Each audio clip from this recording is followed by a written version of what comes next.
Good news, ladies and gentlemen, correction in the umpiring crew. J.C. Fernandez is at third base tonight. Ladies and gentlemen, at this time, we ask you to please rise and remove your hats.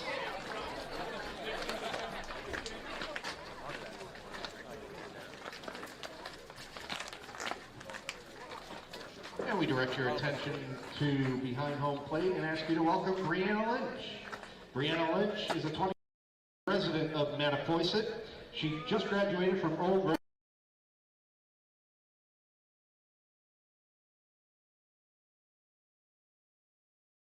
from the Rochester Institute of Technology with an American Sign Language in English interpreting degree. This past May, Brianna is honored to have been asked to come back and to sing the national anthem. Performing the national anthem tonight in American Sign Language is Wendell Ratliff. Wendell is a game day operations intern for the Wareham Gatemen and a student at Gallaudet University in Washington, D.C.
Now, ladies and gentlemen, we direct your attention to the pitcher's mound for tonight's first pitch ceremony. I think your shoes are. It's Jersey Mike's right here at Spillane Field, and throwing out the first pitch, representing Jersey Mike's son, is Michael Weinberg. He is the general manager of our local Jersey Mike's here in Wareham. Well, Michael, when you're ready, let it fly.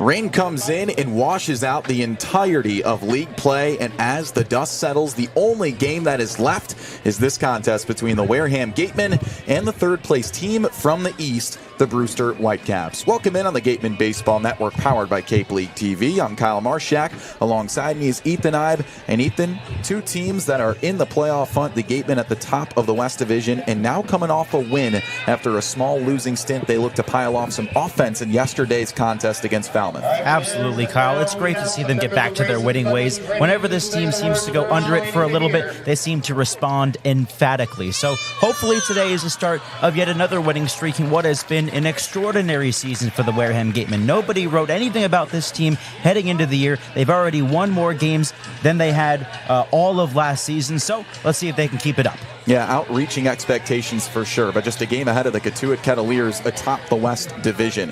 Meanwhile, a team that's 6 games behind the top spot of the East Division, it's the 9-13-1 Brewster Whitecaps, a squad that's still in the playoff hunt and well within that playoff picture. But with this contest, the only two teams in Cape play tonight. It's a good pitching matchup. Cole Lehman will take the bump. He had a strong start to the year, but most recently wavered 4 earned runs in 1 inning just 2 weeks ago, and now he comes back after a little bit of arm troubles, a 7 ERA and 9 innings so far for the Lehigh University product. Yeah, it's great to see Cole get back out there. It's been a couple of weeks. Those arm troubles bothering him those last couple of starts, but his very first one over at Falmouth on the second day of the season was just brilliant. No earned runs over 5 innings. He struck out 5 in the Gatemen's first win of the season. So let's see if he can return to form today and get that confidence back up. The Whitecaps lineup from Jamie Shevchik will go as follows. Well, it'll be Dallas Macias to lead things off out of Oregon State in left field. And then Ryder Helfrich, who has been the power bat of the league, second in home runs with 7 out of Arkansas, the DH batting second. Caden Kent, a new addition to the roster. This is his 11th game out of Texas A&M. The second baseman bats third. Daniel Cuvée, a consistency in the lineup at the cleanup spot at third base out of Miami. Cal Baptist in right field. It's Nick Dumettle batting fifth. The 6th hole is Max Kaufer out of Texas A&M, the catcher.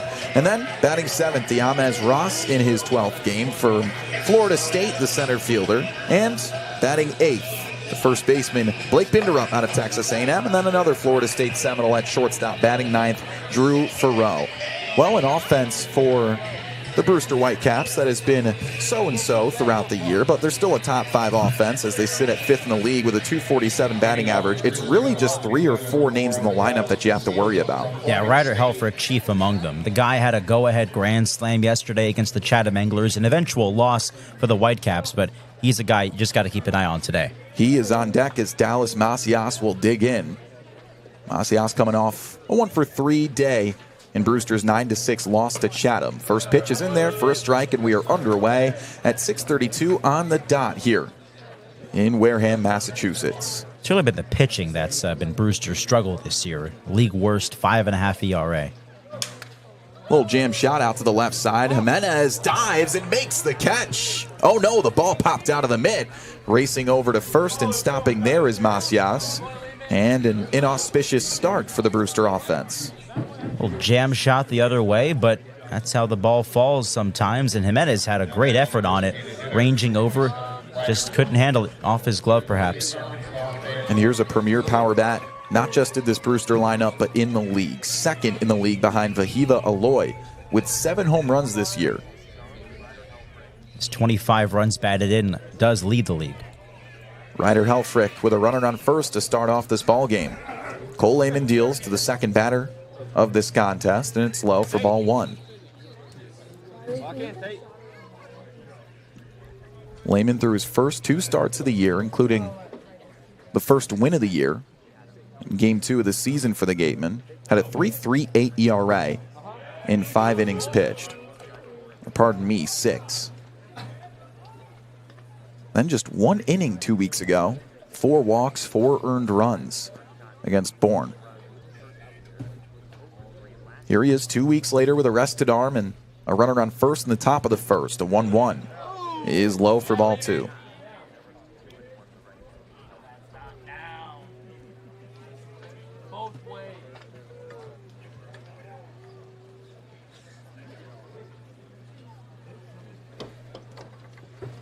Lehman ready, second batter of the ball game. And there's a grounder out to second. Desero chasing through the stone dust. A running throw and a nice play for out number 1.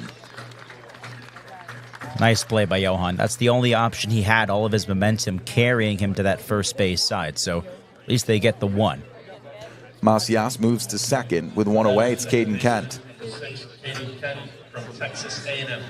Grabbed a flight ticket straight from Omaha with Texas A&M and landed on the Cape.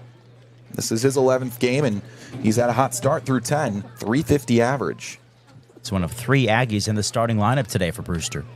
It's a pretty good pipeline to have, if you ask me. First pitch to the lefty. Line drive, opposite field. It will doink in for a base hit. Rounding third is Macias. The throw from left is cut off. Reinhardt has a nice arm, so they won't test it there. But 2 hits in the inning, and the corners are occupied in the top of the first.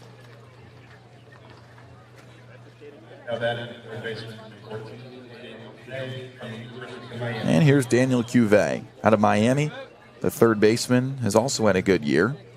And is coming off a fantastic day in that close loss to Chatham yesterday, including a home run. He went 2 for 4 with 2 runs batted in.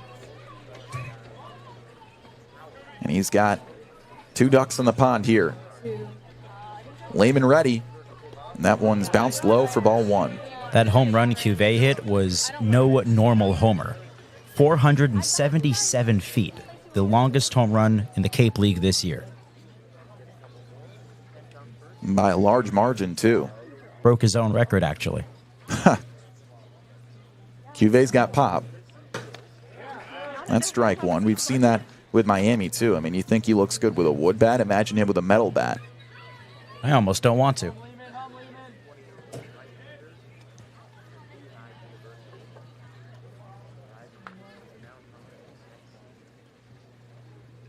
One. And a curveball is swung on and walloped out to right. It's straight to Turner. It should be deep enough. Tagging from third is Macias, and he will trot home a sac fly. And it's 1-0 Brewster. Got to just concede that one for Lehman. Let's get back on the hill, attack this next guy. All right, well, they take it out for a run as Brewster takes an early lead. A single from Macias. He made it around to third after a Kent single.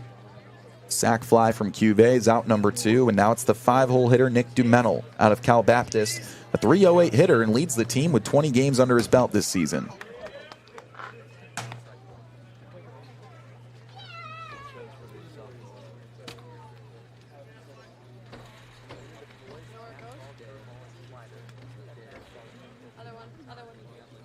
Caden Kent on first, and he gets checked.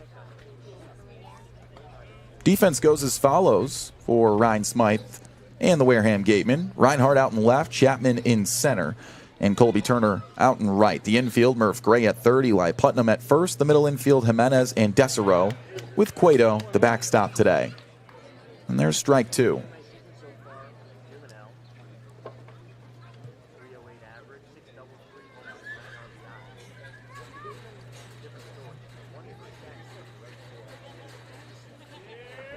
Lehman set. Here's the 0-2 coming to Dumenel.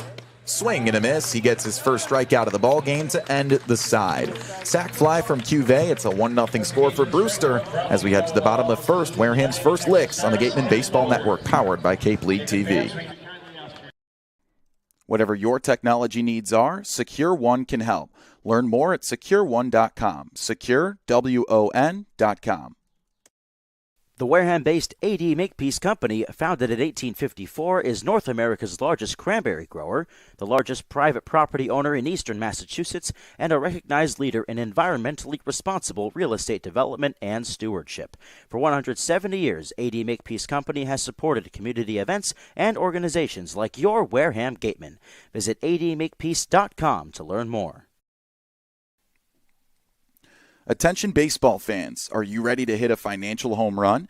PCT Federal Credit Union is here tonight to make your dreams of home ownership and driving off in that new car a reality. Their unbeatable low rates on mortgage and auto loans are a win for everybody.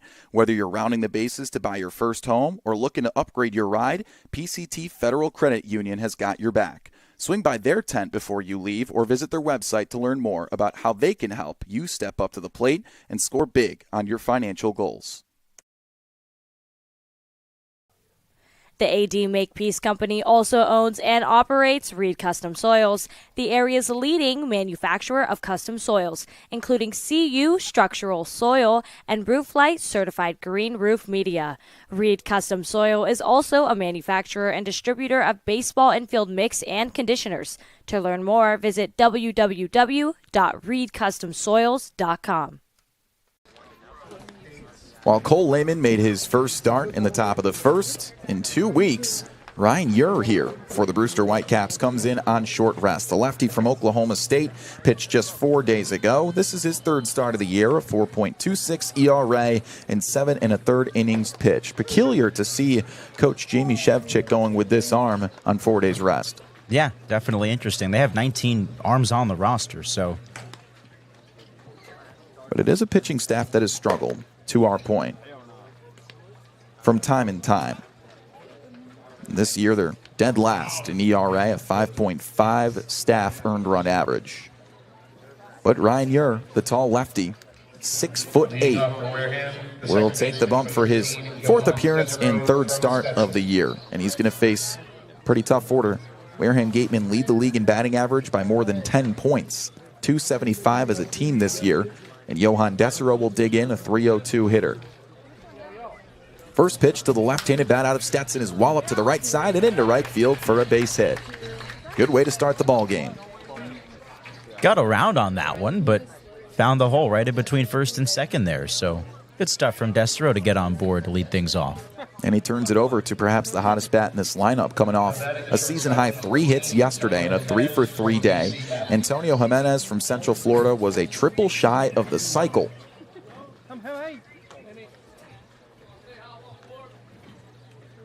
.235 hitter, bolstered his batting average by 35 points yesterday, too. And he's got a runner on first. You're with just his second pitch of the ball game. Instead, it's a pickoff over to first. So Wareham's offensive alignment goes as follows. Johan Desero out of Stetson is on first. Antonio Jimenez, the shortstop from Central Florida, at the dish. Murph Gray on deck, the Fresno State third baseman. Reese Chapman hitting cleanup from Tennessee, the central fielder. There's a swing and a miss. Jacob Jarrell out of Clemson, DHing today. Colby Turner from Michigan is in right field, batting 7th. Jace Reinhardt, the West Virginia Mountaineer, in left field. The first baseman out of Davidson, Eli Putnam, batting 8th, and Gio Cueto behind the dish from Stetson, batting 9th.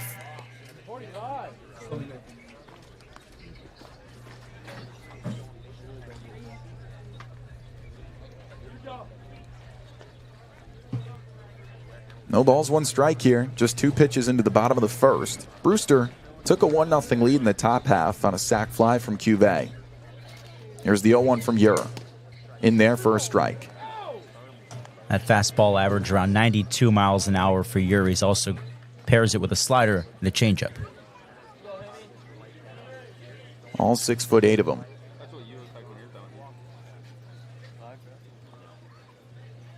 Oh, 2. Swing and a line drive, scorched out to right center. It's tailing into the mitt of Ross. Loud out number 1. That was definitely a theme yesterday, despite the fact that the Gatemen recorded, 14 hits. Many of them fell, but solid contact all day long. Even line drives to the outfield that found gloves. That Gatemen lineup that continues to lead the league in extra base hits. Recorded 4 more yesterday. Pair of home runs and a pair of doubles. With the 1 away, here's a guy who's really good at hitting. Leads the league in that category. Murph Gray, a .350 hitter. He's got 28 knocks, just past midway through this season. Checks in third in the batting average department. First in hits. 1 away, he's got Desero on first.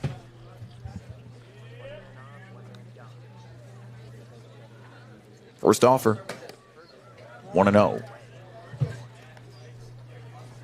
Gray was the hero the last time Brewster was in town. Just a week ago, had a 3-run homer in the 8th inning, broke a 5-5 tie, and ended up giving Wareham the win.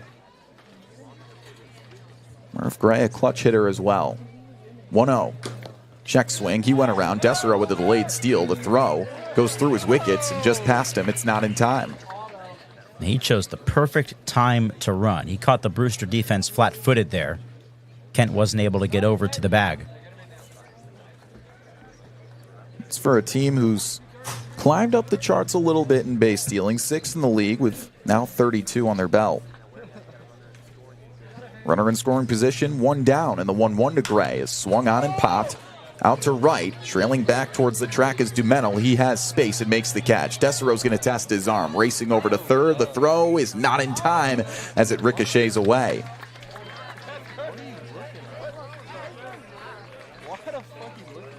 That play could have been a lot closer than it was. Desero was late getting back to the second base bag to tag up.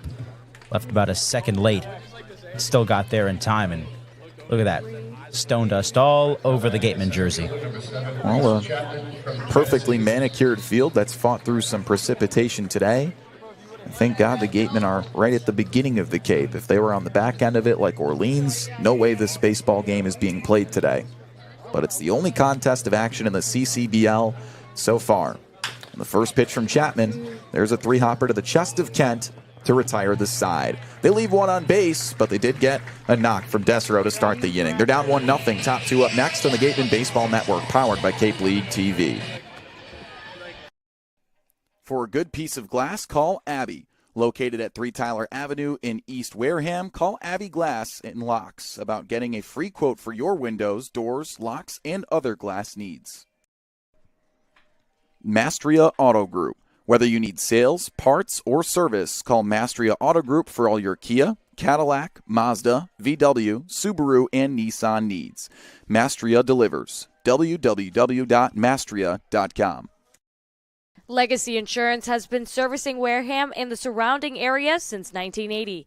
Call Legacy Insurance for all your insurance needs at 508-295-1315. Legacy Insurance, your hometown agency.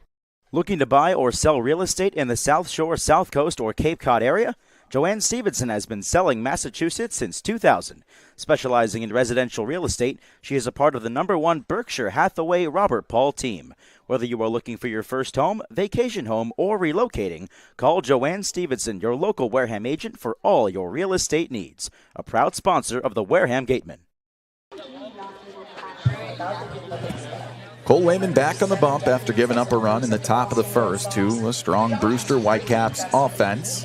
So he'll face the bottom of the order, Max Kaufer, to lead things off, batting 6th. Amez Ross is on deck and Blake Bindrup in the hole.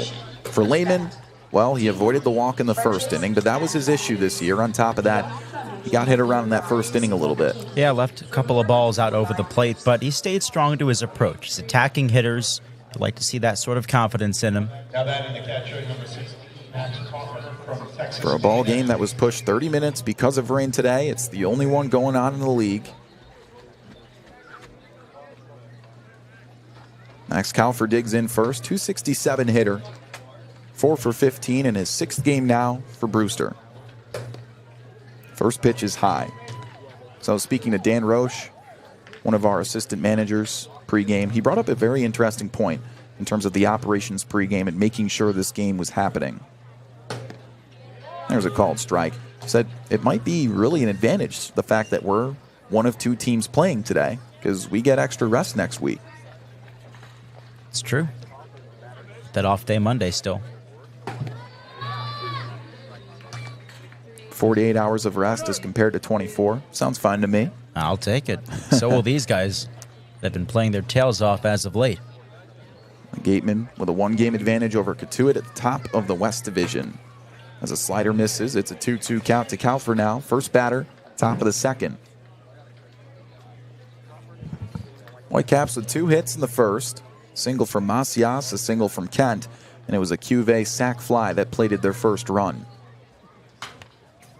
Staying alive. And we've seen 1 league-wide rainout already this year for a game that was supposed to occur on June 30th. Got pushed to just this past week. For the Gatemen, it was the Commodores, hence the home and home with them.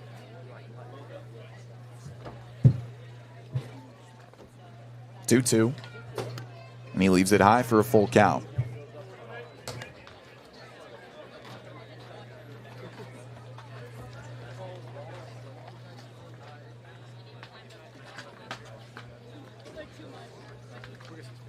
Full count, first batter of the second. There's a grounder to Murph. He's been a vacuum over at third, and that's out number 1.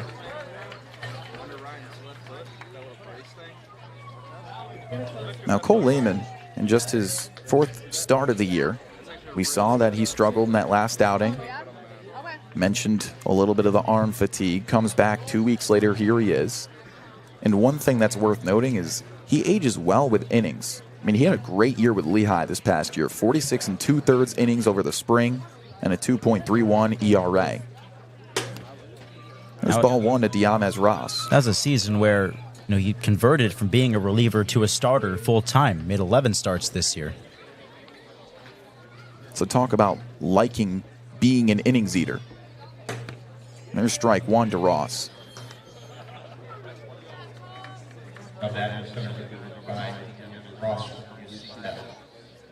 Ross, a 207 hitter, 12th game for the Whitecaps.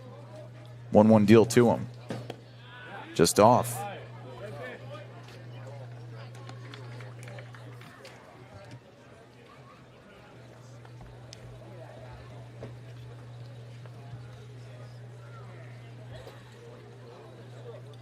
2-1.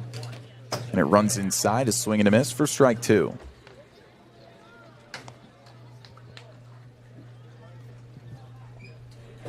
Robert McHugh behind home plate. J.C. Fernandez over at third. Jim Francesca over at first. Your umpiring trio today, 2-2. And another full count. The pitch count, though, keeping that low will help Lehman get through this inning. It's a bullpen that's well rested. Only had to throw 4 innings yesterday. Heath Andrews gave them 5. And a bullpen that's been excellent this year. Full count offer to Ross, a swing and a miss. Strikeout number 2 for Lehman. There's 2 down quickly here in the second. I've seen 2 ball games this year where the bullpens come in and allowed no base runners. One of those games was yesterday. 12 up, 12 down to end it over the last 4 frames, if you can believe that. That's a pretty darn good outing. And to ask of multiple arms to all have a good day, man, Ryan Smythe really trusts that bullpen. Blake Bindrup batting 8th, first at bat for him. 5 games, .250 hitter, has yet to find his first extra base hit of the year. Lehman deals from the full. 1-1.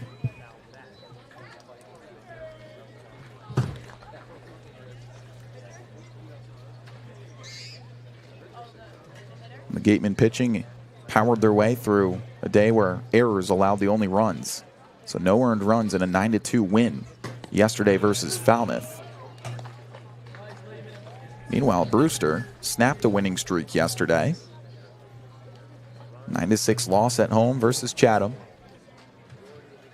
And the 1-2 pitch just off the plate.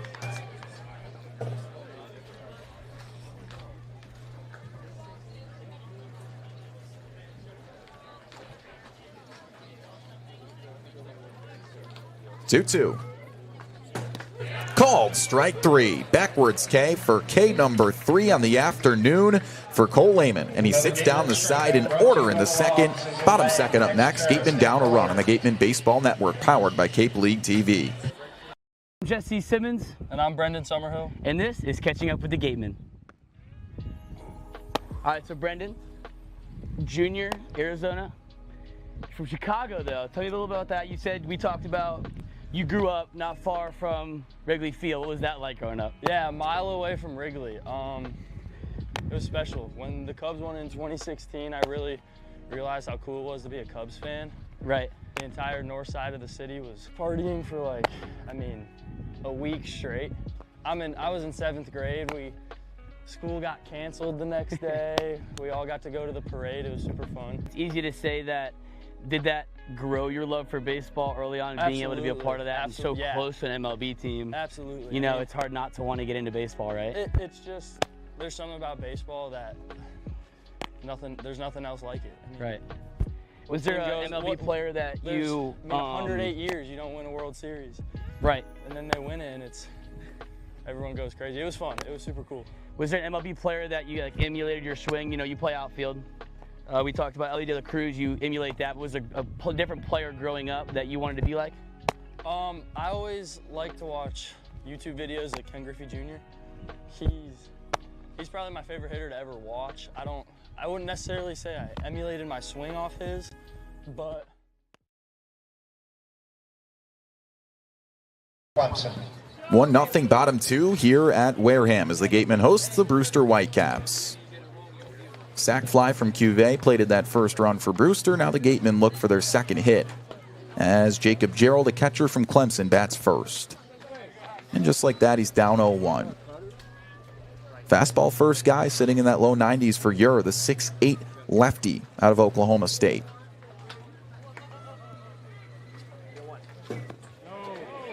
Check swing, he didn't go, says Jim Fonseca.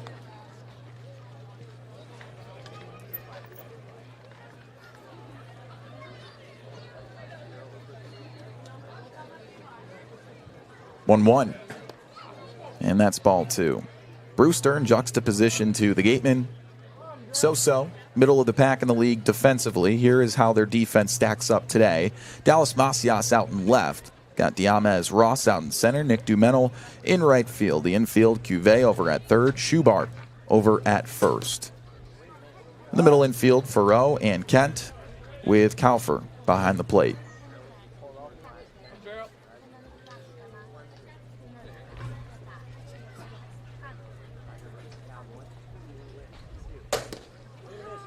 And a swing and a miss for strike three to start the bottom of the second for the Gatemen.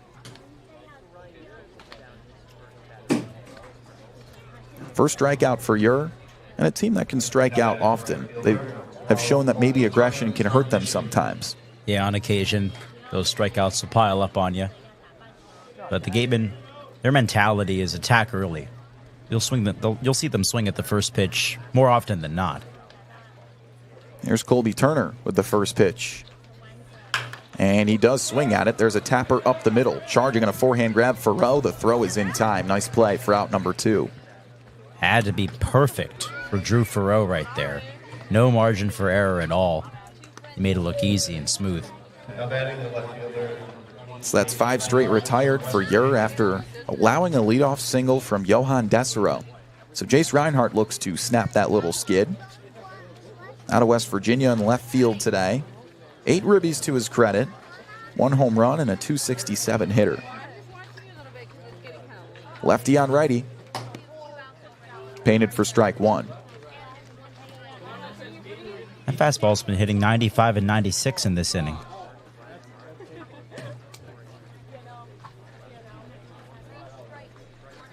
A 1. Foul tip, and it's 0-2. Wow, the scouting report lied to us. Said he was sitting in the mid to low 90s. But he's cruising at 96 right now. 0-2 on the way. Swing and a miss. Second strikeout for Ure, and a 1-2-3 inning for the tall lefty as he shuts down the Gatemen. Scoreless ball game for the Wareham offense. A 1-0 advantage for Brewster as we head to the third on the Gatemen Baseball Network, powered by Cape League TV. Welcome into our first edition of the Wareham Walk-Off in 2024. And our first guest, as we get to know you, is Tony Pluta, right-handed pitcher out of Arizona. You ready to roll? Let's do it. Let's do it. All right, Tony. Well, you're from Chicago, so what brought you out west to Arizona? So my recruiting coordinator at Arizona knew my high school coach really well and knows that whole area very well. So it's just kind of how I got connected with them. Gotcha. So they reached out to you in high school. You told me you topped out at 95 in high school, so pretty easy to get noticed? Yeah, that definitely helps. But, you know, going to all the tournaments and all that kind of thing helps. Okay, well, on top of that, you've developed some accolades in your short career in college baseball so far. You were in the Northwoods last year, and then college ball treated you well in 2024. Your spring was pretty fun. How about that Pac-12 championship? What was that like? It was amazing, especially being the last Pac-12 championship. It was an awesome feeling to win the last Pac-12 game ever. Yeah, and then Brendan Summerhill, your Gateman teammate, hit the walk-off. So is it cool to share that moment with your Summer teammate as well? Oh yeah, it's great. Every moment with Summer is something special, so it's great to have a teammate like that. Speaking of Summer, you've been to a lot of different baseball destinations. This is kind of your first one for an extended period of time out east. Where does Wareham rank all time? It's pretty great. I mean, the Northwoods was definitely its own thing, but I love Wareham. It's a great spot to be. Yeah, it's been fun so far. We made it to home plate, so my final question for you, what's the goal this summer? Just pitch well, throw strikes, and get guys out. Awesome. Thank you, Tony. Thanks, Kyle. That's our first edition of the Wareham Walk-Off. We'll catch you guys next week. Away half of the third. From Spillane Field as the Wareham Gatemen play host to a foe from the East Division. The third place Brewster Whitecaps pay a visit, and they look to get back in the win column, and so far they've done what they've needed to do in order to maintain that W. They're on top 1-0 after a sac fly in the top of the first. Daniel Cuvée plated that run. But first at bat today for the shortstop Drew Farreau out of Florida State.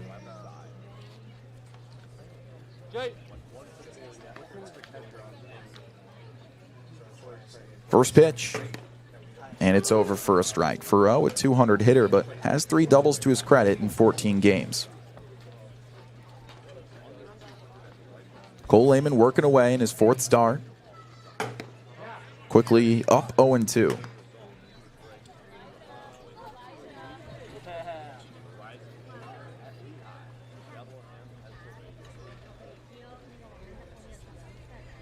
Lehman deals, and it's down low.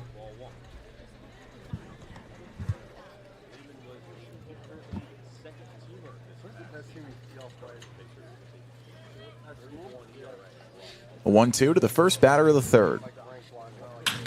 Right back to him, and the leather is there for him. A flip to first in time, one away. A way to field your position there for Cole Lehman. You know, it probably helps with those reactions. Hacky sack. They do practice with that before the game. Sometimes I see them down the left field line, just 4, 5, 6 guys just having some fun. Yep.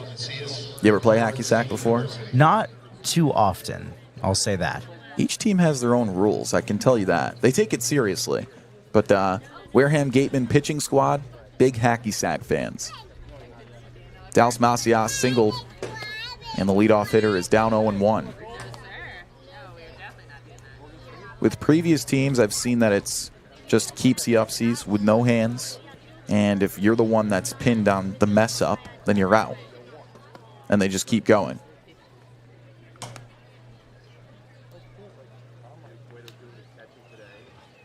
But then there are arguments as to whether or not the ball that you might have touched was retrievable, and it gets messy. The 0-1 is swung on and lined, and a pick effort is past the right fielder Turner. Rounding first is Macias. He's thinking about 3. He'll stop there. Single and an error as Colby Turner tried to make a hero play on the pick.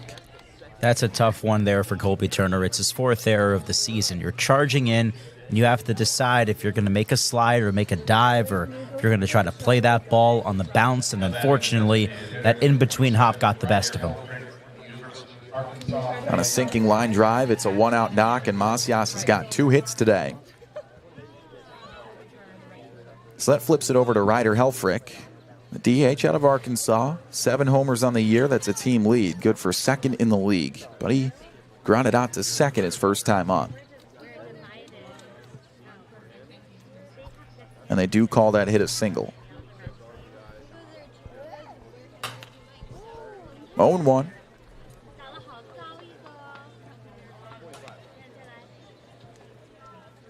Ballpark chock full of action tonight. It's Jersey Mike's Day. That's huge. They had a wheel that for kids could spin. You could win like a free sandwich and stuff like that. Where is this wheel and where can I spin it? It makes me hungry too. I thought about it. 0-1, and Helfrich makes it an 0-2 count. We should go have Madison Walker spin the wheel. Yes. Let's get the camera out there. Let's see what she wins. And then if she gets a sandwich, we see what we can bargain off in order to get that sandwich from her.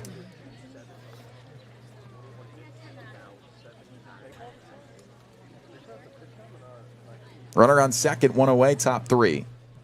And the 0-2. Swung on and hammered out to left. Turning around is Reinhardt at the wall. He looks up, and that's all he can do as that one is out of here. A 2-run shot for Helfrich, who now ties Vahiva Aloy for a league lead, 8 big flies, and it is 3-0 Brewster. Just a towering shot for Helfrich.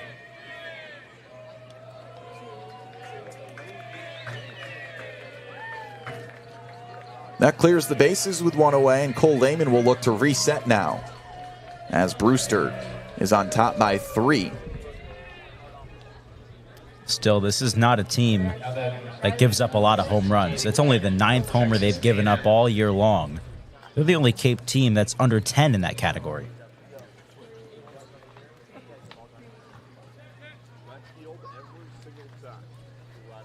So now Lehman faces the lefty Caden Kent. This order just does not get any easier. Kent singled back in the first, and he's got a hitting pedigree in him genetically. 1-0, and that one's hit well the other way. Reinhardt's giving chase down the line, and it's out of reach. Caden Kent, son of perennial all-star Jeff Kent, second baseman, and basically that 2 in the 1-2 punch with Barry Bonds for a very long time, former MVP too. Yep, spent 6 years with those Giants in the 90s and early 2000s. Borderline Hall of Famer as well. Many would say that he is. 377 homers for a second baseman. That's way up on the list, I can tell you that. And you should see clips of Jeff Kent, father of Caden, here at the dish throughout the College World Series. A&M made it nearly the whole way. 1-1. It's down low. Jeff Kent, ice cold. His son could get a double, and he'd be sitting there like it's another day at the office. Every single time the camera panned to him, it's just arms crossed, stone cold. Reminds me of my father. 2-1, and he fights that one off. Strike two. I think that bat's going bye-bye. You know, Caden Kent's probably broken a handful of bats in his lifetime. You see how quick he turned around on that off-speed inside? Yep. Just caught it off the shallow end of the barrel, so saw it off for strike two.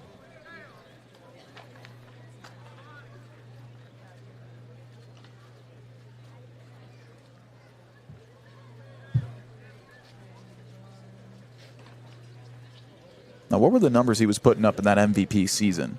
Jeff Kent, that is. 334 hitter, 33 home runs. That's some legit pop for a second baseman. 125 driven in the year 2000 with the Giants. See, you open up that soapbox between Ethan and I, and then we're just talking about random ball players for the next half hour. 2-2 is cut on and missed. Cole Lehman looks like a ball player as he gets his fourth strikeout of the afternoon to come back. 2 down. You ever just get lost in Baseball Reference at 3 in the morning? Yes, I have. I definitely have. It's the Hall of Fame metrics that really get me. I've already dove into Jeff Kent's case before. Here's Daniel Cuvée. And that first pitch is cut on and missed. Future Hall of Famer? Question mark. Way too early. But Cuvée is hitting well. He got a sac fly to spark the offense back in the first. The 0-1 is swung on and drilled out to center. Ranging back at the wall, looking up is Chapman, and that one is gone. Back-to-back games with a big fly for Cuvée. It's his 5th of the year. Second one this inning for Brewster. And it's a 4-0 Whitecaps advantage here in the third. Now the two guys you knew had the chance to tee off have done just that in this inning. Their 2 home run hitters strike in the same frame. So with 2 down here in the top half of the third inning, Brewster has taken a very strong and early lead. From power now to experience, a guy who leads the team in games played this year, Nick Dumental. And he watches ball 1. 390 feet on the Cuvée home run, 381 on Helfrich's blast. 1-0 from Lehman. And foul.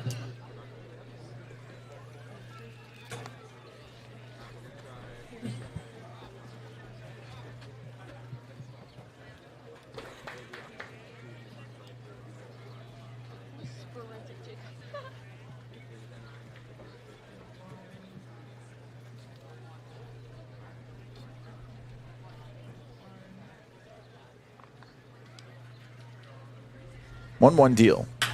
And a line drive up the middle past Lehman. Skips into the body of Desereau.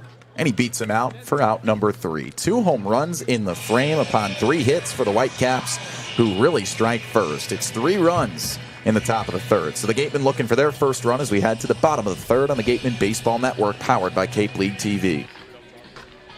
I couldn't get out, so they stopped the game. Umpires actually had to peel me out of the fence. They had to pull the fence. And an incredible guest for us today on the pod, in the words of the great Jason Stark, writer, broadcaster, and distinguished former major leaguer, Doug Glanville. Doug, it is terrific to have you on today. So, any favorite ballparks that you visited while you were in the Cape? Yeah, I mean, of course, you got to love Spillane Field with like the all dirt infield or whatever you had going there, the darkened dirt. Let me see. Well, I didn't like Bourne because one time I slid for a ball. I was doing that cool move where the ball's up against the fence and you slide around it and then pop up and throw. And then I slid and went through the fence. So my leg got caught in the fence. and I couldn't do it. I had to roll the ball to the right fielder, and I couldn't get out. So they stopped the game. Umpires actually had to peel me out of the fence and to pull the fence. So, Oh my God. so that wasn't a good memory.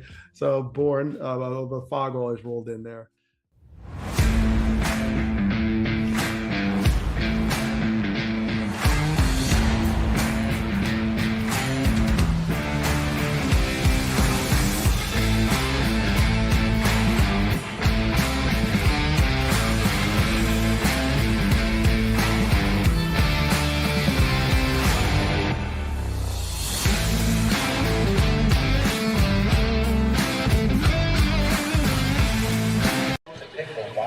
It's precipitating home runs at the ballpark today as the rain stopped and Brewster continued as they dropped in 2 big flies in the previous half inning in the top of the 3rd.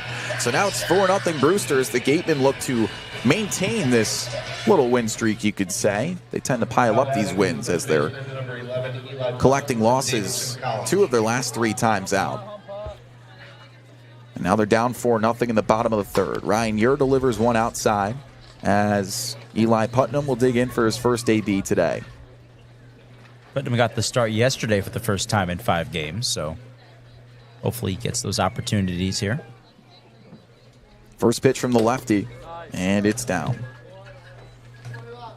Putnam yesterday went 1 for 4. Does lead this team in doubles, has got 5 two-baggers this year. Strike 1. Just 1 hit for the Gatemen. They've had 6 straight retired by Ryan Ure after a leadoff single from Desero.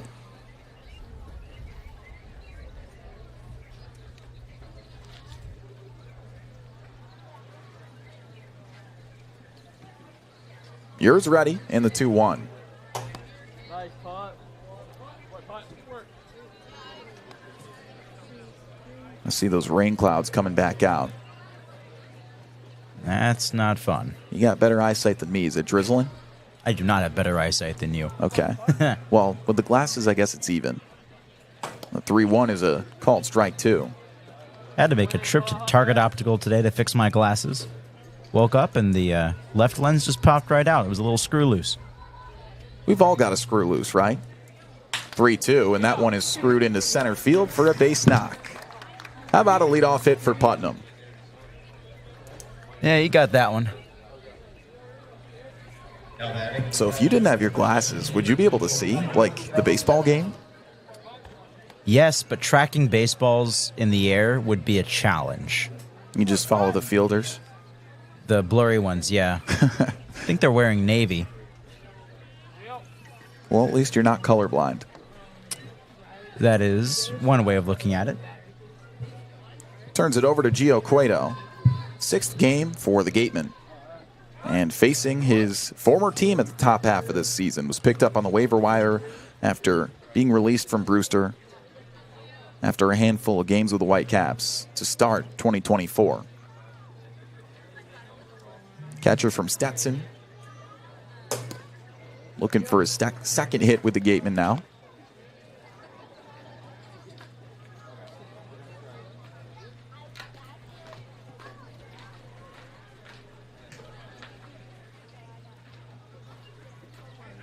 Another pickoff, not in time.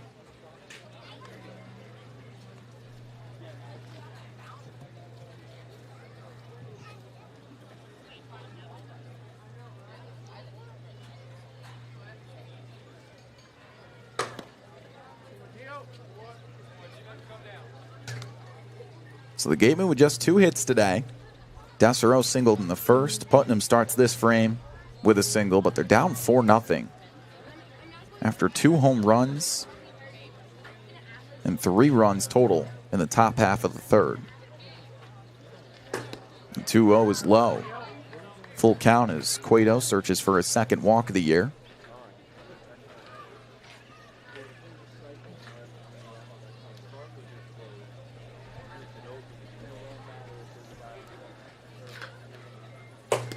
And that's ball 4. First 2 runners reach, and that turns it over to the top of the order. Desero, 1 for 1 today. Well, good to see the bottom of the order having some production. Setting the table for Desero. First time the Gatemen have had 2 runners on today. And Jamie Shevchik will stroll out to the bump to have a conversation with the tall lefty.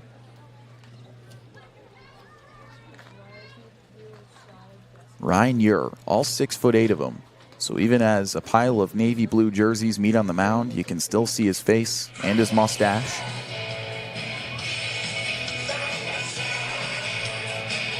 I think the Houston Rockets still need a center. Well, 6'8" might be too small. Power forward, maybe? Just a quick meeting.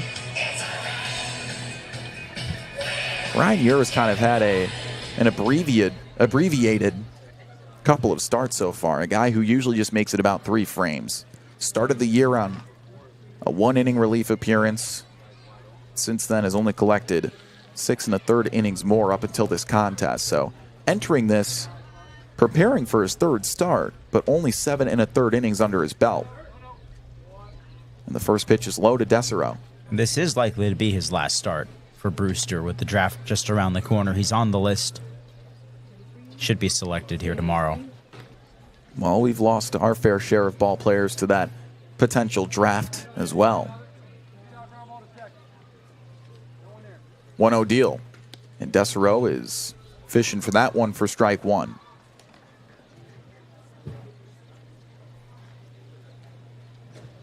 Talk about hard throwers, too. Jake Faraday has disappeared from the roster for the Gatemen. 1-1. No outs here in the bottom of the 3rd. He shows bunt and misses. That's strike 2. So swinging and then bunting. Interesting approach. Sure, now with 2 strikes, of course, they'll go back to the swing.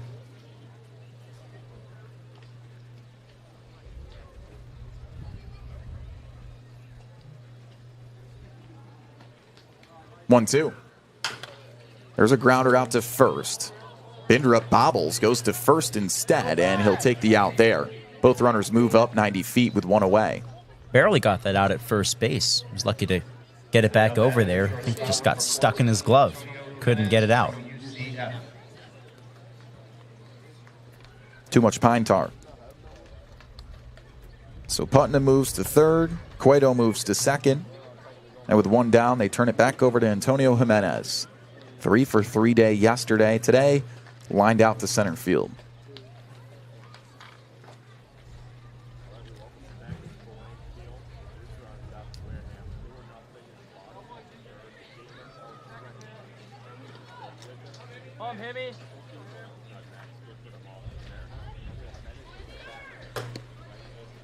There's strike 1. Kid who's been tabbed as having the most major league approach.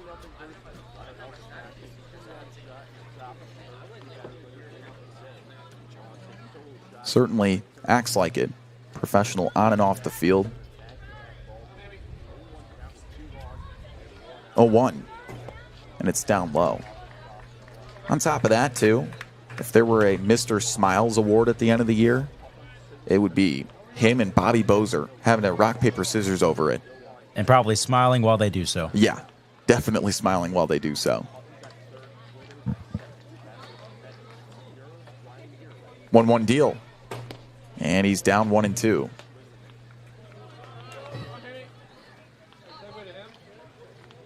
Murph Gray on deck. He might be the most serious looking player. I mean, you see him smile every once in a while, but when he's in between the lines, it's all business with Murph. Intimidating, you could say. 1-2, and that's a strikeout. 3 punch outs for Ure, and that's out number 2 of the 3rd. So now it is time for business. Murph Gray, league leader in hits, digs in. He's 0 for 1 after a line out or a ground out to second base.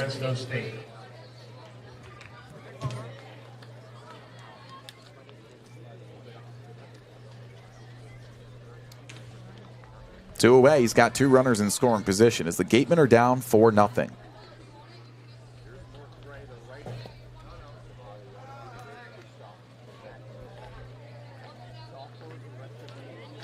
Well, if there's any guy you want up with 2 outs, it's Murph Gray. loves to come through with these kinds of situations.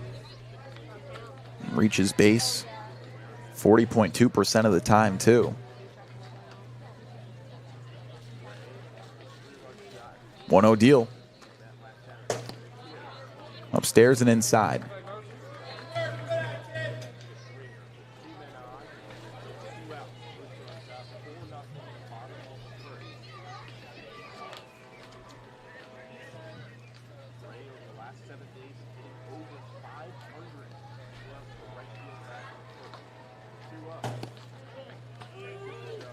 There's strike one.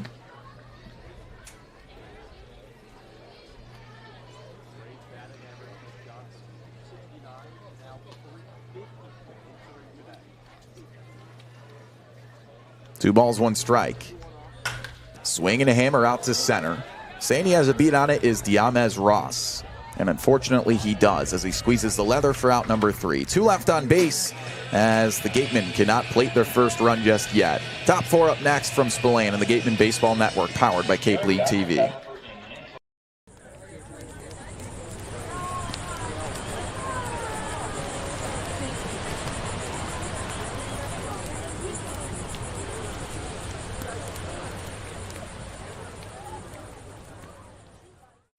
Here at the Mass State Lottery, we're known for our monster wins. But there's no bigger win than the $1 billion we provide each year to support all 351 cities and towns in Massachusetts. In our game, we know that supporting local businesses and helping communities is how we all win. Because at the lottery, we're all playing for the home team. The Mass State Lottery. Welcome to the state of winning.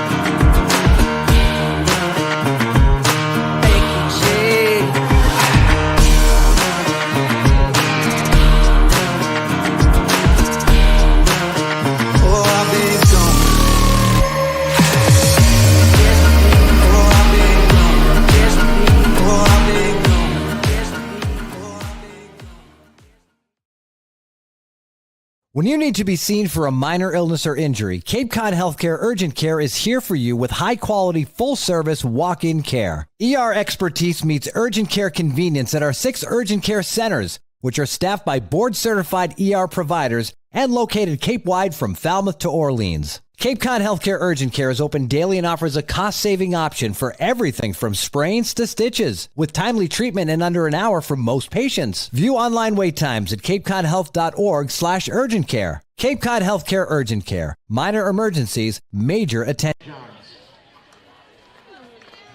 And so the righty from St. John's will take over for Cole Lehman. It's Sam Mettert on the bump for his 6th appearance this year. Ethan, he's had a pretty good year. 9 1/3 innings under his belt, a 2.89 ERA. Yeah, Sam Mettert, one of those guys that Ryan Smythe can always trust out of the bullpen. His last time out 3 days ago, gave up a couple of earned runs in a few innings against the Katuitt Kettleers, but a guy that can also play the long relief role. His longest outing this year was 3 innings, and he's also had an interesting journey, hasn't he? He was cut from the roster at the very end of June. I believe it was June 27th, just due to roster issues and the influx of players that were coming in at that time. But luckily, no other Cape team picked him up, and they were able to re-add him to the roster just about a week ago. Yeah, a kid that knows how to play the long game. We'll give you guys the full details on his story this season in just a moment, but for now, he'll deliver his first pitch here in the top of the 4th against Max Kaufer as the Brewster Whitecaps lead it 4-0. They got a sac fly in the first from Daniel Cuvée, and then their 2 home run hitters cashed in just last inning, Helfrich and Cuvée. Adding the catcher, number 16, Max Kaufer from Texas A&M. Just a couple of mistake pitches from Cole Lehman to 2 guys he just can't make mistakes to. 2 of their best power hitters, and they cashed in the same inning. Yeah, I wasn't sure which. So Mettert takes over here in the 4th, and the first pitch is a called strike.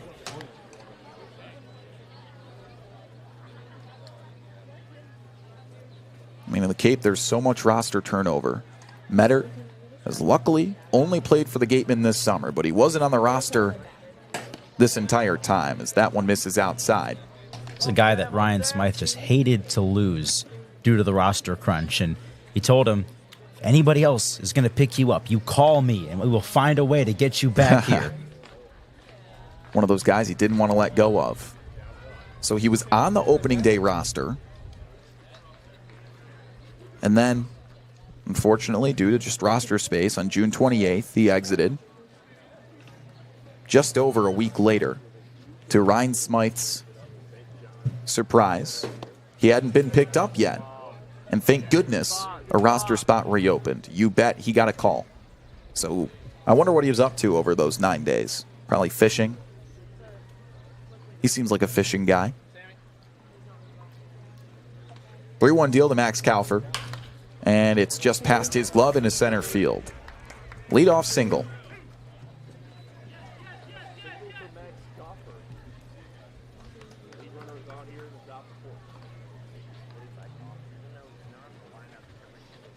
That is by Ross from UCL. And Sam Eddert's second debut of the season. He did good. Scoreless 2/3 of an inning, as you mentioned, just a handful of days ago. So here he is, fresh out of a well-rested bullpen. The Ames Ross 0 for 1 in the first pitch. Painted on the inside edge for strike one.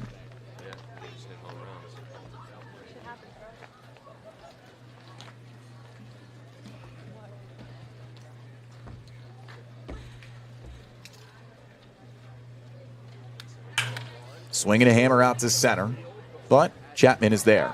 One down. It's one of those ones you breathe a sigh of relief for. That one thought might have been destined for the gap, but it's a case of hitting it a little bit too hard. It's Chapman right there. Yeah, Ross got all of that one. But just allowed out. Kaufer still on first after a single, and now it's Blake Bindrup. He struck out looking to finish off the second frame.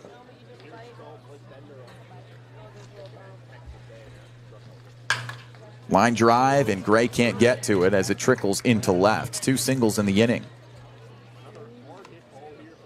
That one caught Gray a little bit off balance. He was playing no doubles defense, shading more towards the foul line, and that one took him in the other direction. Already 6 hits for Brewster.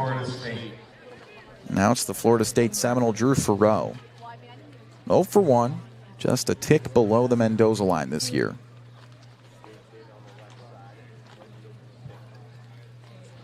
First and second filled up as Meddert deals.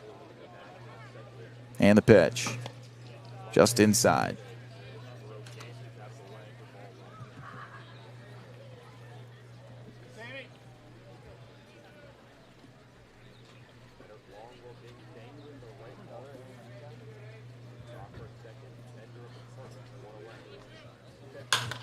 Swinging a fly ball out to right. Fighting the wind is Turner. He looks up at the wall, and that one is out of here again. Third home run for the Whitecaps today, who jump on the Gatemen. It's 7-0 in the fourth. Man, the long ball bites the Gatemen yet again. Just a no-doubter from Farreau. His fourth homer of the year. So Drew Farreau cashes in. And the Whitecaps using the long ball to jump on the Gatemen pitching today. Now batting the left fielder, number 4, Dallas Macias. And now it flips it back to the top of the order. Dallas Macias with 2 knocks, both singles.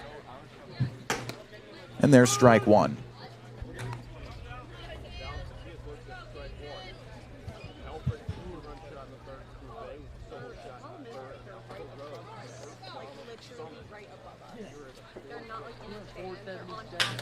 And there's a grounder out to second. Desereau is there, and out number 2. First game of the year between these two teams was a blowout for Brewster, 15-4 at their place. It's a run rule effort. And of course the Gatemen evened the ledger last week here at home.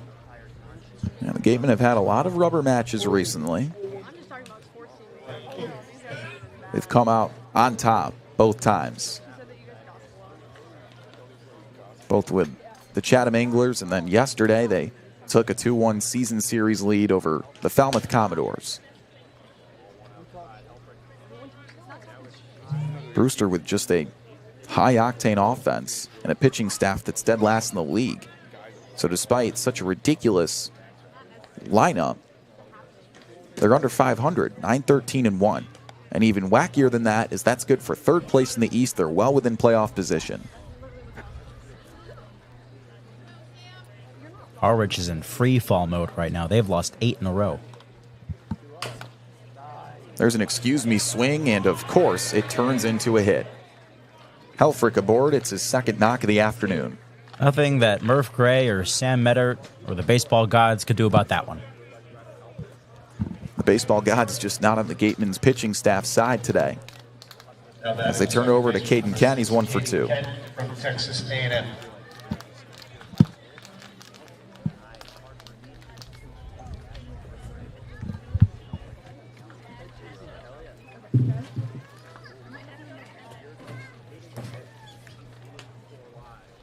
Two away. And the first pitch to Kent is a called strike. 9 hits now for Brewster. We've seen this before, where if the Gatemen lose, they sometimes lose big. They did that once already, as you mentioned, with Brewster. 7-0 lead for the Whitecaps, shy of midway through this contest.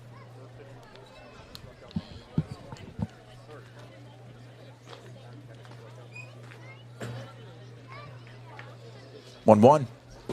Swing and a miss.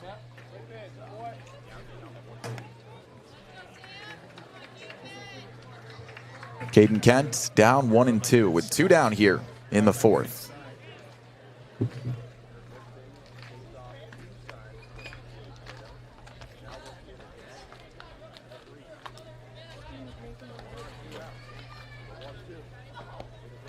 Ball 2, and Helfrich's going to dash for second. Cueto with a toss, and it skips into center past the glove of Jimenez.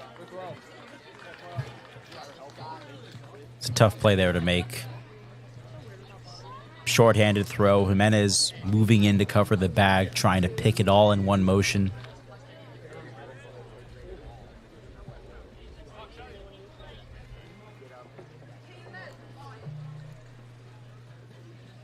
Two balls, 2 strikes, and 2 down. Top of the 4th, 3 runs have been plated for the Whitecaps here. Swing and a miss, and that's strike 3. First punch out for Meddert to finish the side, but the damage is done. This time it's Drew Farrell with a homer. And 3 more runs come in. It's 7-0 Brewster as we head to the home half of the 4th on the Gatemen Baseball Network, powered by Cape League TV. Jesse Simmons. I'm Sam White. And this is Catching Up with the Gatemen. All right. Mr. Sam White. Yes, sir. West Virginia Mountaineers catcher infielder. It's good to have you today. Thank you for jumping on with me. Thank you for having me. I appreciate it. And so you had the chance to play for the Canadian Junior National Team. I did. Tell me a little bit about that, and being able to represent your country and where your hometown, not only in your country but now in the U.S. at a Power 5 school and here in the Cape Cod Baseball League. Yeah, I mean, that's probably the biggest honor I've ever had. I mean, representing Canada, I played Team USA, played Team Japan, Chinese Taipei, all that stuff. And I mean, that's the biggest honor you can have. I mean, every rep that I put in, that was basically for my country. Hockey. Yes.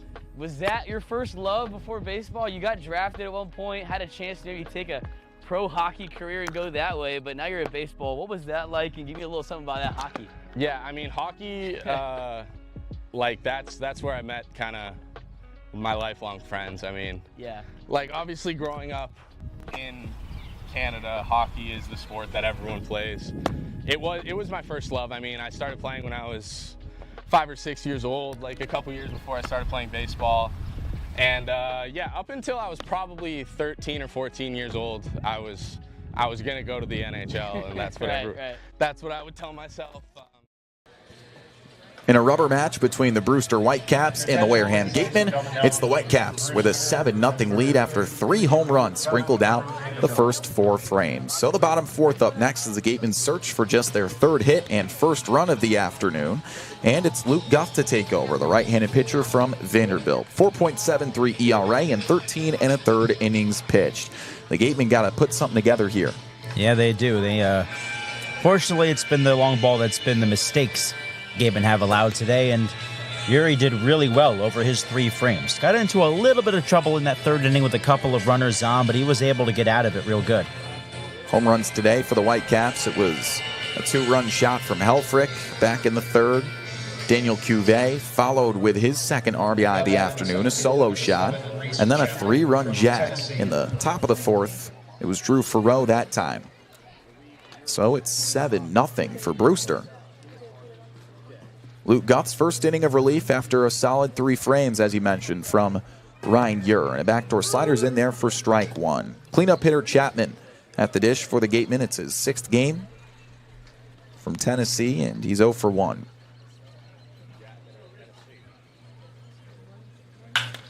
Roped fair down the right field line.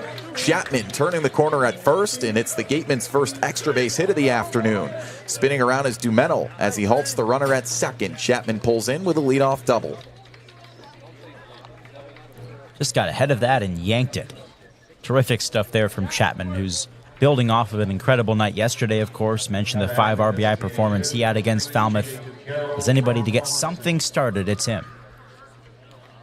We'll see if they can snowball it here. The guy who's proven to hit with power as well is Jacob Jarrell, but hasn't cashed in with a big fly since his debut with the Gatemen. Hitless in 1 try, struck out swinging.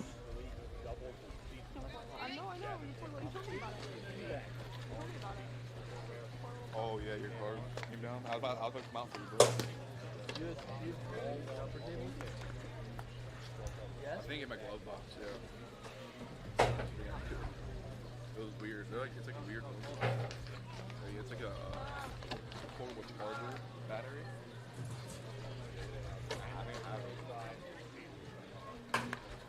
Well, excuse me swing, and it's a foul ball for strike 1. But no, also my host family is Jarrell, a part of a rotation of catchers between himself, Sam White, and Gio Cueto, who all bring different aspects to the table. Sam White, a utility. Gio Cueto, a defensive specialist. And Jarrell, an on-base specialist. That one's outside. Speaking of Sam White, first off day for him in a while. Yeah? Maybe we'll see him later in a pinch hit role.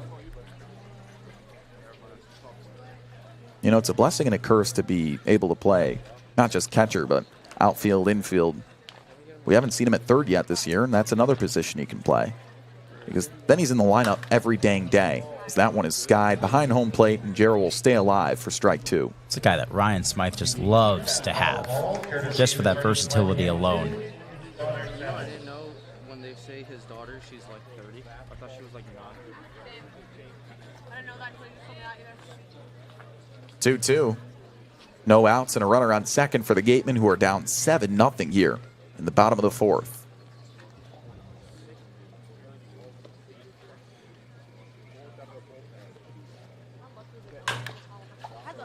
Foul again.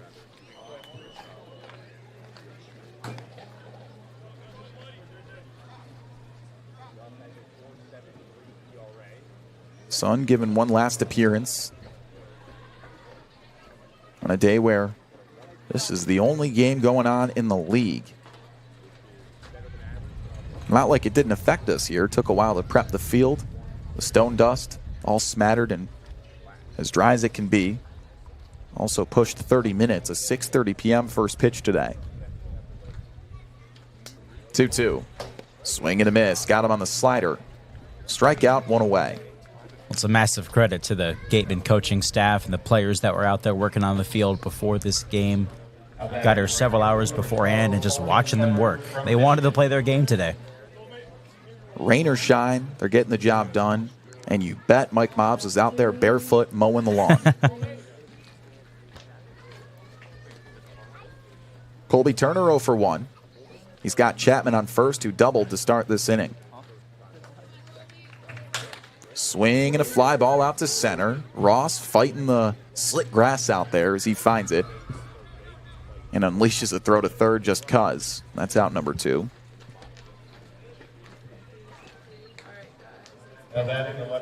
You know what else we could use right now? What's that? Francesca the Rally Turtle. That would be nice. I wonder if Bobby Bozer took Francesca Rico with her on his way out. With him. All right. Well, it's a cool turtle. So for those who don't know, in week 1 of play, the Gatemen, and by Gatemen I mean Bobby Bozer, found a snapping turtle in the dugout. As there's a line drive right into the mitt of the third baseman. We'll continue that story in the back end of this break. As we head to the top of the 5th, Gatemen leave one stranded as they're down 7-0. But before we step away, how about we get a story with our sideline reporter, Madison Walker. Thank you so much, Kyle. I overheard you guys talking a little bit about Francesca, and I have some bad news. Francesca is at my house right now. Forgot to bring her to the game. I feel like part of the reason we're losing right now 7-0 is because she's not here. The Rally Turtles left at home. But regardless, we didn't get the performance we usually get out of Cole Lehman, usually a big strikeout guy. We didn't see that from him today. Not a lot from Sam Metter either so far. And our bats have not been as hot as usual. I'm hoping we kind of can get it going here in these later innings. Praying we don't get a run roll after our coaches and players work so hard to get this field ready for this game today. But no matter what, they should be proud. I think it's looking pretty good for that storm we had earlier. I know you guys can attest to that. And Gary did so much to help the field. I mean, Ethan, am I right? He did so much. Very, very true, Madison. Thank you for that. Well, it's good to know the status on Francesca the Rally Turtle, and it's good to get a perspective from Madison down on the field that it is indeed a dry Spillane field today. Yeah, very good, very good. I don't understand why Francesca is currently residing with Madison, but hey, now we've learned our lesson. We have to bring Francesca to the field every single day, rain or shine. Yep, so now we stand at a 7-0 deficit to Brewster. You live and you learn. Bring the Rally Turtle and the Gatemen will hit. And that's what they tried to do in the top half or bottom half of the 4th, but they went down, leaving one runner stranded. So Sam Mettert will step up for his 2nd inning of relief. Daniel Cuvée to lead things off. He had a homer in his most recent at-bat. 2 runs batted in today, a sac fly and a big fly. So to my point about the Rally Turtle, she stepped in. The Gatemen rallied, won a ball game. Boom. The story of Francesca the Rally Turtle is born.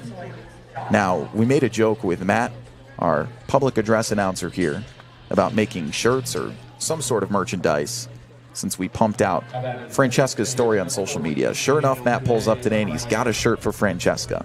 How cool is that? Just amazing stuff. I believe you were the main perpetrator behind that idea, right? Well, actually, I want to give all that credit to Matt because he works at a shirt printing company, I believe, and he was asking us for a design. Unfortunately, we didn't get one going for him, so he took matters into his own hands. So credit to our boy Matt. And there's strike 1 to Daniel Cuvée. So shout out Matt, getting the job done. Sometimes you just know people and the connections pay off. Swing and a miss. That's strike 3 as Mettert starts the side with a strikeout, his 2nd of the afternoon.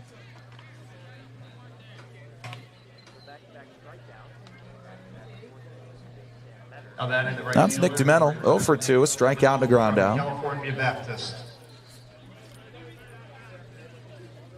Green runner.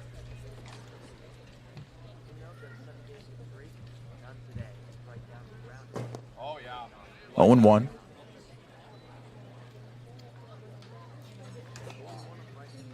Gatemen allowed a run and a sac fly in the 1st. 2 home runs, plated 3 runs back in the 3rd. And then another home run, a 3-run jack from Farreau, plated 3 runs in the 4th. Down 0-2 quickly is Dumental. So just shy of midway through this contest, and Brewster has a large advantage over the Gatemen.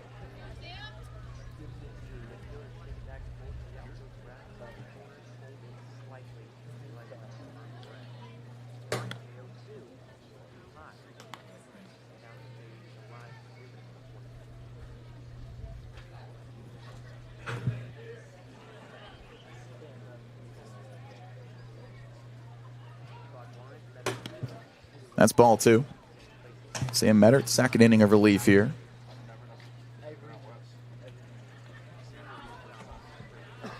Well, at least least the fans are having a good time. It's cooled off a little bit outside today, and it's been dry enough to enjoy. We talked about Jersey Mike's. They sponsored this game, and they've got spin the wheel out there, free sandwiches on the line. It's a wonderful Saturday at Spillane. Yeah, who cares about the score? It's the culture. As the 3-2 is fisted out to right, it's a one-out knock for DeMental, his first hit today. And a really nice baseball sky down that left field line tonight. It is a scenic afternoon to add to that. On a day where rain took out the rest of competition in the league, at least we are able to enjoy a nice sunset at Spillane Field. Check out a shot of that.